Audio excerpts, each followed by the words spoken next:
ទឹកជូនព្រះមានបុណ្យលោកកាយលោកពុកមានគុណឧត្តមថ្លាថ្លៃ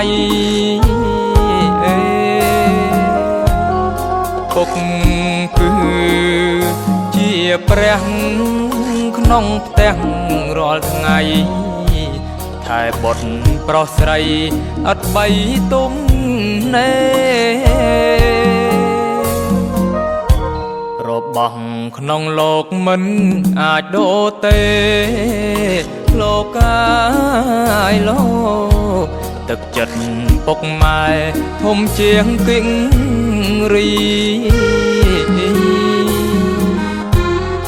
ថ្ងៃនេះកូនសូ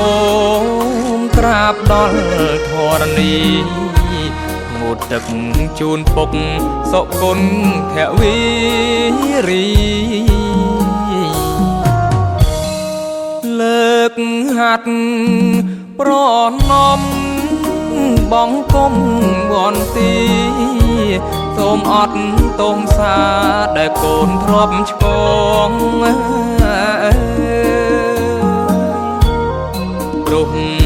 កូននៅតូចខំផ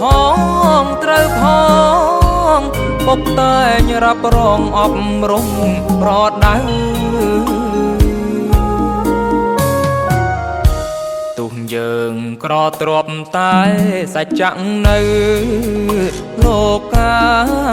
យលោកគុណធម៌ជាផ្លូវនាំកូនសុខសាន្តកូនធ្វើតាមពុកមិនដែលភ្លេចប្រាណនាំខ្លួនកូនបានចាក់ដីទុកខា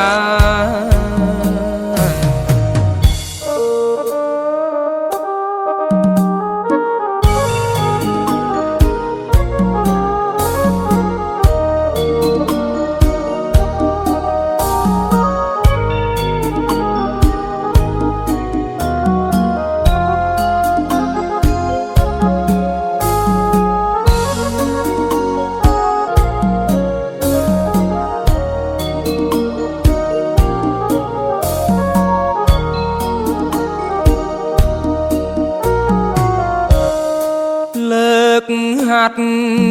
ប្រណំបងគុំវន្ទីសូមអត់ទងសាដែលកូនធ្លាប់ឆ្កង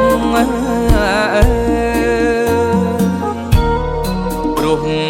កូននៅតូចខំផងត្រូវផងពុកតែងរ៉ាប់រងអប់រំប្រដៅទុះយើងក្រទ្របតែសច្ចៈនៅលោកកាយលោកគុណធម៌ជាផ្លូវនាំកូនសុខសាន្តកូនធ្វើតាមពុក